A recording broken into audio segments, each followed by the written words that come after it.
Hello and welcome to Tim Farmer's Country Kitchen. Well, we're going to get to the kitchen in a minute. That's right. In fact, we're outside. We're outside. Now, I don't know how long this is going to last, but we've got a little break in the weather and it's going to be decent tonight. So we're cooking outside like we like to do. Not too long ago on the show, I mentioned something about broadleaf plantain. Now, the Europeans cultivated that actually way back when. They brought it over with them. Next thing you know, they're teaching the Indians what it was good for. The Europeans had had thousands of years to figure out what worked for what. Right. The Native Americans also figured out what it took to get by. You know, you couldn't go to the doctor, hey, what's up, That's doc? true. All these plants, as we look around, many of them had uses. Black-Eyed Susan, guess what they used that for? What?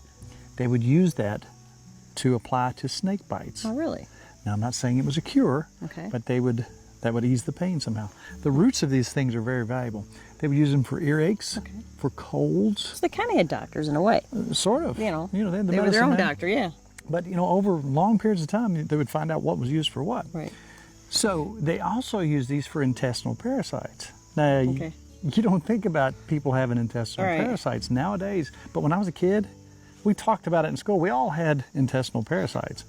And you asked earlier, how did you know? Yeah, oh, you knew. Okay. So they would take the root of that as well and make a tea out of it, and you would ingest that. And when they ate it, you couldn't have any kind of fatty foods or anything sweet or anything like that for a while to let this thing work.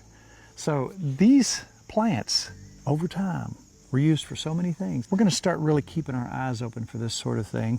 And we're going to talk about these things as we run up on them. Even ragweed, they used ragweed for food and for different things. I'm looking and exploring, and I remember the old timers, the catfish man of the woods back in West Virginia. I remember folks talking about this thing, and all this stuff is stuck up in here somewhere, and I'm kind of, as I go along, I'm going to drag this stuff out and do some research.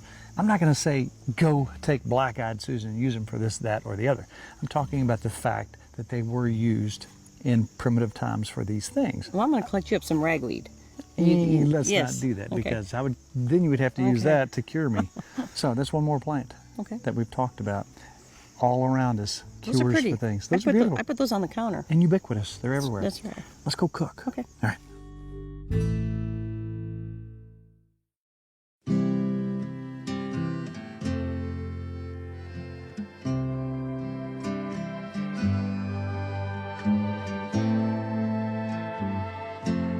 All right, I'm feeling lazy today. Okay.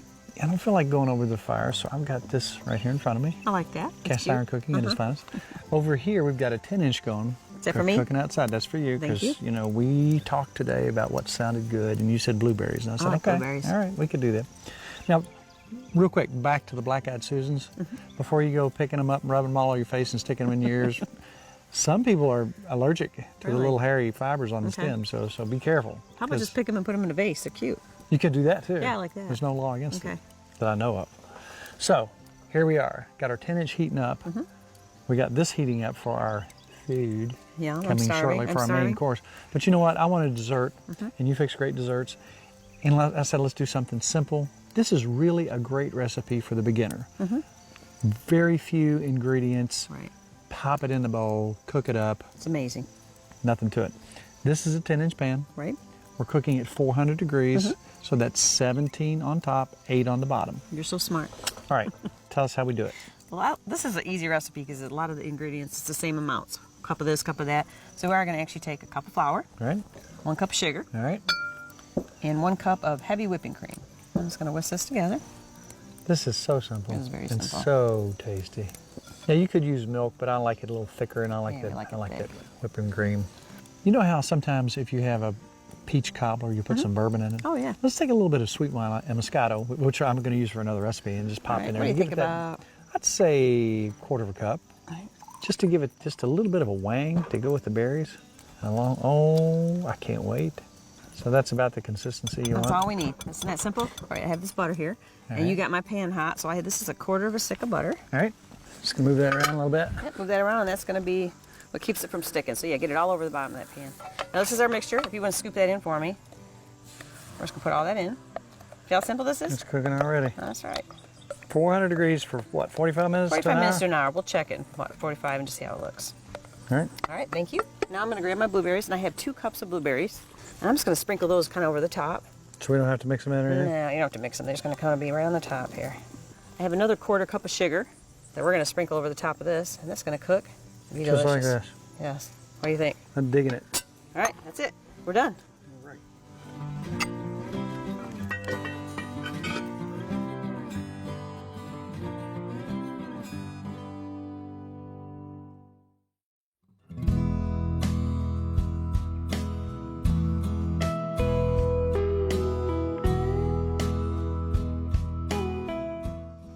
Not to give away all our secrets, but we are having fish tonight. I love fish. I love fish. You know, we haven't had catfish in a long time. We haven't. And I have been known in the past to catch some catfish. Mm-hmm.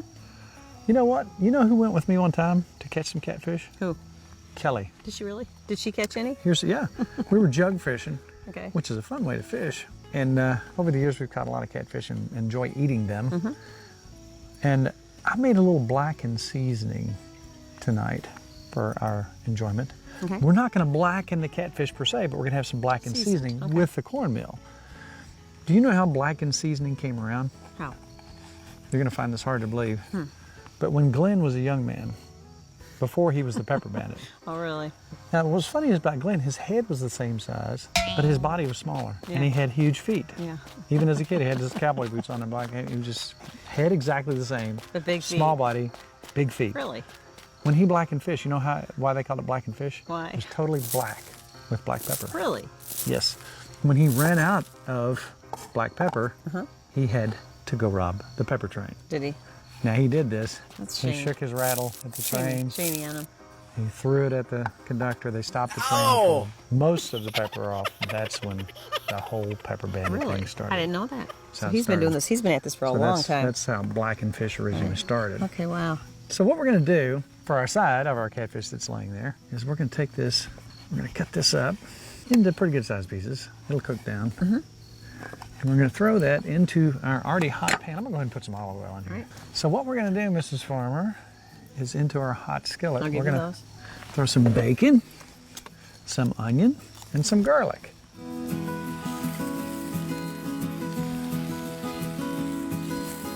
All right, we're going to take a little bit of garlic. I remember as a kid watching Justin Wilson cut that onion. Did he? Onion. He had those Louisiana recipes, and this is Yeah. something, I saw him make something like this years and years ago. It stuck out in my mind. I got some okra cut up. Know what's the great thing about cutting stuff up outside? Feed it to the animals? Throw it over your shoulder. Squirrels? See where it lands. I love okra. I do too. You know what? If you haven't tried okra, you tried it as a kid, you didn't like it, which is the case with me. As you get older, your taste buds become more advanced. And you like You stuff. become liking things that you didn't before. It's got a subtle, wonderful flavor that I can't even explain. So, Mrs. Farmer, if you will, take about 2 of those tomatoes and just basically dice them. Dice them up for Yep, you? dice them. Can you smell that, I Mrs. can. Farmer? It smells delicious. I could eat just that. So we're going to saute these till our onions become translucent. A little bit brown around the edges. The bacon's done. Isn't that colorful, Mrs. Farmer? Very pretty. Christmassy. Let's put about half of that okra in here. Okay. Ooh, Yum. the smell you're getting ready to smell is going to be fantastic. Let's put the fresh Tomatoes. tomatoes in here. Yummy. Now this is our side. This is our side. I forward wanted to- something different. You know, Yeah. everybody does the same thing. And I thought, you know what would Justin Wilson do? This is right up his alley here. All right, now I'll tell you what let's do, Mrs. Farmer. Okay. Take me a little bit of that Moscato there. Okay. Any kind of sweet wine will work. If you want a Moscato, if you want a Riesling, it's not as sweet. This is going to give it a nice flavor. Yum. I'd say I probably put about a half a cup in there. Mine always Let makes that it good, cook doesn't in. it? Mine always adds. Now I'll tell you what we're going to do. I need a little bit of Worcestershire sauce. Okay.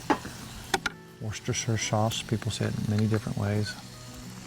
We're going to put a tad of that in. You know what else we need? What? We need some hot sauce. We do, don't we? I'm going to take a dash of that. Good healthy dash. That's a lot of dash. I'll salt that up a bit. Now everything's kind of coming together. All right, let's let that cook down. Now, as that's cooking, I got your glove. scooch this over because I'm getting ready to heat this skillet up. Put some oil in here and just slide that over. Get this good and hot because we're going to fry some fish. We're bringing up all my favorite chefs from the old days I used to watch. Remember Paul Prudhomme? I do. He left the world his blackened seasoning. He was the man. Yeah. He was the man that really brought the, the red drum, the redfish down there. Yeah. People considered that a junk fish at one time. Then he brought this blackened seasoning, started putting it on these, at one time, junk fish. Yeah. And everybody wanted black and red fish. In fact, they had to start putting limitations on the number of fish that were caught. That's the impact a really good chef can have. And he left his seasoning out there for the world to know. 1 tablespoon sweet paprika, 2.5 tablespoons of salt, 1 teaspoon of onion powder, 1 teaspoon of garlic powder, 1 teaspoon of cayenne, 3/4 teaspoon white pepper, 3/4 teaspoon black pepper, 1/2 teaspoon of dried thyme leaves, and 1/2 teaspoon of dried oregano leaves. So I'm going to take some of this blackened seasoning, and I'm going to take some of this and put on the fish before I put it in the cornmeal. I'm going to put some in the cornmeal too? Yep. I want to make sure we get some of that in there. I don't want to be overwhelmed with it, but I want to have that nice taste. I don't like catfish. Catfish is good. Oh, I love catfish. Delicious. You got to get it fresh though. Yeah. Got to have it fresh. When we see our oil getting right, shimmery, as you might say, you know it's getting hot. You can take just a little bit of cornmeal and flick in there. Getting close. Do you smell that? It smells delicious. Smell your veggies getting ready. Now remember, everything's timing. We want this to be done, and this to almost be done so we can eat. All right, now we're going to dip it in the cornmeal, which has a little bit of that seasoning as well. Yum. That's just cornmeal, right?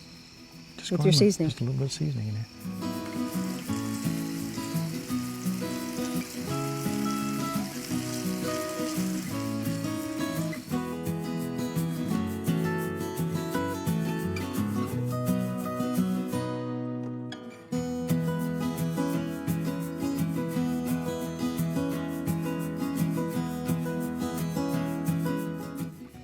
You ready, Miss Farmer? That looks amazing. Yes, You I am. wanna go first? Go I want ahead. to try the fish. Now remember, I went a little heavy on the cayenne. That's delicious. Isn't it good? I could eat this every day. You made that quick. Yeah. The crunch. Yum. I like your veggies too. I just had a piece of bacon. Wow. Mmm. Yum. Isn't that different? The okra's really good too. Tomatoes, yum. That's good. That's too big a piece. I'm about to chew it. You did good. This is really good. Sometimes you just got to have some catfish. And that was simple. That was delicious. And I put a little bit more cayenne than it called for. But I like it. You taste the white pepper in there You don't too? need anything else on that. It's delicious. It's got a nice warm burn, but not a burn. You did good. Oh, I love these vegetables. Different. Got a little Cajun thing Really going good. here tonight. All right, Miss Farmer, how'd you like your dinner? I loved my dinner. Oh, you know what I almost forgot? Sitting right over there. How can you forget dessert? I can't forget We it. got to cool off from this hot dinner. with Let's some cool dessert. off now. It's going to be right there when we need it, but let's All go right. ahead and try our dessert real Okay. quick.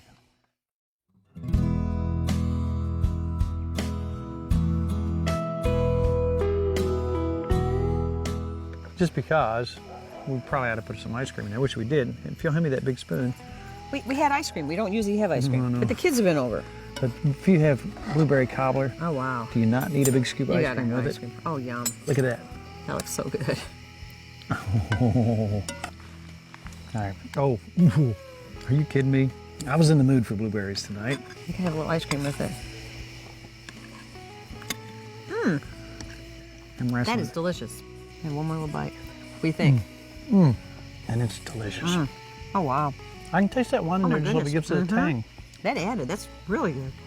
You know what? That was so simple. Did you see how That easy that was. was? Gotta For remember you that. beginners in the cast iron world, if you want to make a cobbler, I don't know if there's anything more simple than that. Right. Just dump everything in, put it on the fire, Oh, yeah. come back and check the time, and boom, you're good to go. Delicious. You know what? I gotta have one more bite. Me too. You know, for those of you out there who think it's hard to cook, I don't know how much easier that can get. Yeah, that was simple. And I'll tell you what, let's do. Let's put the cameras away. Let's eat this stuff. Okay. And then maybe tomorrow we'll take a walk. I'm going to make you some tea out of something I found in the woods. Okay. You like Sounds your good. tea? I do right? like tea. I'm going to make you something really good.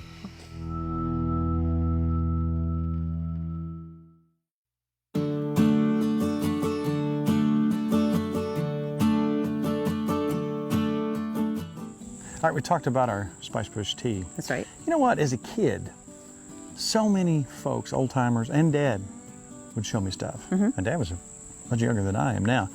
I used to help him survey. He was a land surveyor, amongst other things. He had many jobs.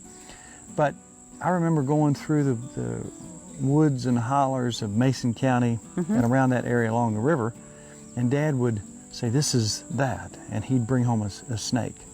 You know, say, hey, this is a hog-nosed snake. Then he'd bring home something for me to smell or see, and all that stuff is back in there. And the other day when we were walking, doing our exercise through the woods, I stopped at that plant that I'd seen so many times, and I remember Dad smashing it up.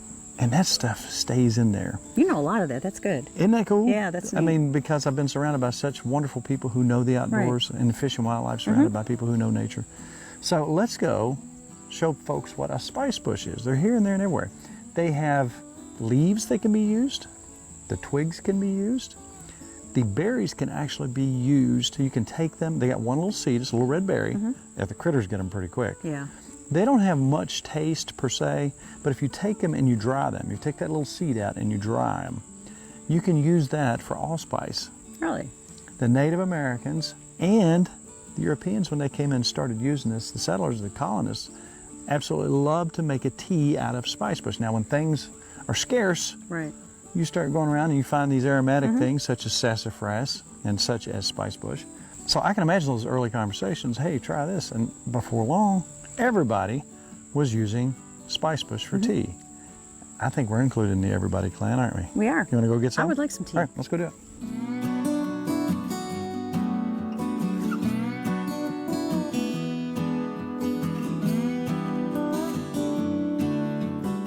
All right, you see this, Nikki?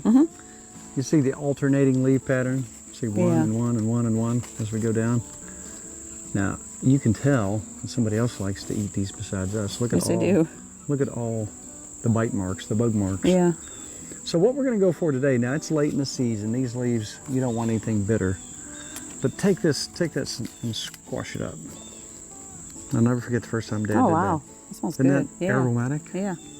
Okay, what we're going to do, Nikki, is we're just going to take a couple And some good ones? twigs. Now, we're not going for the leaves. We're going for the twig. Okay. Oh. We're going to make a tea. And listen, I don't want the branch. See back here where it's kind of gray? I want to come on down where it's brown or green. So we're not using the leaves for the Not tea? using the leaves. Okay. I'm just going to take these back. Right. Now, we used to chew on these as a kid, a little pick-me-up while going through the woods.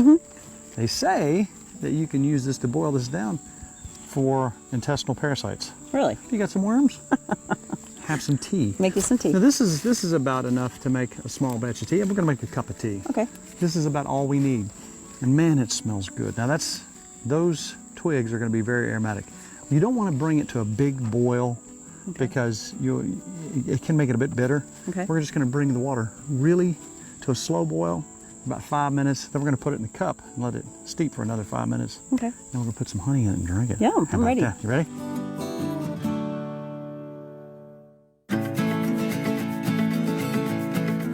So, we're back here on the patio.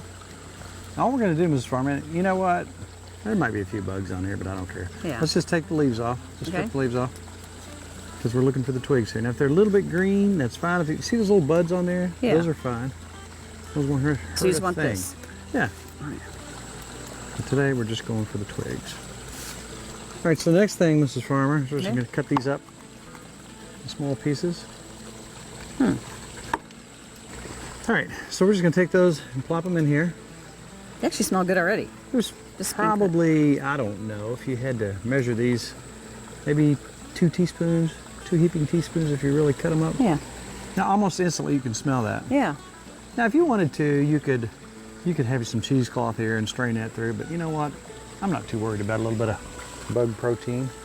Now, as a kid, I would make teas out of sassafras, and some people are saying sassafras has some things in it that might not be so good for you. So keep that in mind, do your research. Spice bush, sassafras, I even would use some berries from a cedar tree. And take some cedar, boil it all up, and you talk about smelling good. And I would take that and I would pour that in a spray container, and before I went out deer hunting, I would spray that on my clothes. Now I'd make sure there's an area that had sassafras and spice bush and cedar. And you talk about a really good smelling thing, and instead of buying something over the counter, I would take this and spray on my clothes, and they really had that smell. Right. And that's not anything that's foreign to a deer or anybody else. You're a smart kid. I'm impressed. It worked. You know what? I got a lot of deer like that when I was bow hunting. You don't want your scent to get out Right. there. All right, and Mrs. Farmer, if you want to take that wooden spoon, just kind of hold that back. Right. Let the bugs come on out because we need a little protein there. And smell it. Now smell that. Isn't that nice? Doesn't that Wow. almost smells like a Wow. fancy schmancy tea? Yeah. Now what we're going to do, taste it without the honey, then I want you to taste it with. That's pretty good. Take care of your worms. Yeah. Would it? You know, people joke about worms, but you know, in Kentucky, in the 60s and 70s, when kids were outside and crawling around the woods, all of us kids had intestinal parasites. Yeah, It's not good. fun. Isn't that nice? That is good. Now, we're going to take just a little bit. Sweeten it up. Now, obviously, just a little bit of honey and put in there. Obviously, the more flavor you want, if you wanted a really strong tea, Right. you could let it set a little bit longer. You like to cook a little bit longer. Put a lot more stems in there. That is How is nice. it? That's almost like a designer tea you would go out and get somewhere. I'm ready for the holidays. Isn't that nice? Yeah. Does it a little I like allspicy it. I like tea? it. Yeah. Yeah, I like that. What do you think? I'm impressed. Really, it's really good. It's just right there in the woods, sitting there looking at us. You know what? So many times, even I, as much knowledge as I've gathered from these old timers, I just, right now, what am I looking at? I'm looking at grapes and grape leaves. Right. Found some ginseng the other day. I'm not telling anybody where. You know, my grandfather did that. He always was in the woods picking and making You stuff. found ginseng? Everything, yes. But he'd make soups and teas, and everything was from what's in the woods. Oh yeah. One more cup, and I'll be over the worms. Okay. You know what? That's a simple recipe. That was very simple. Some of the recipes are not quite as simple as that, but if you wanted them, where would you get them, Mrs. Farmer? I go to timfarmerscountrykitchen.com. You would not. I do all the time. TimFarmersCountryKitchen.com. Recipes, Yes. how-tos, That's all right. kinds of fun stuff. And when you get to us on YouTube, just hit subscribe. Then whenever a new video comes out, you'll be notified. That's right. And we would love to have you as our Facebook friend, but it's terribly difficult to It get is on there. Is it difficult. not? What all do you have to do? How many steps is there? Well, you have to hit like. That's it. 2 steps. Hit Come like. be our Facebook friend. We talk on there. We share recipes. We tell everybody when it's our birthday and anniversary Yeah. and all kinds of fun stuff. So, Mrs. Farmer, believe it or not, a half hour's up. Isn't that some wonderful tea? That is wonderful. Even though it's like going to be 170,000 degrees out today. I'm taking it in the house in the air It's a conditioning. nice little pick-me-up. It is nice. It's all about Good times. good friends. And really good eats. We'll see you next week.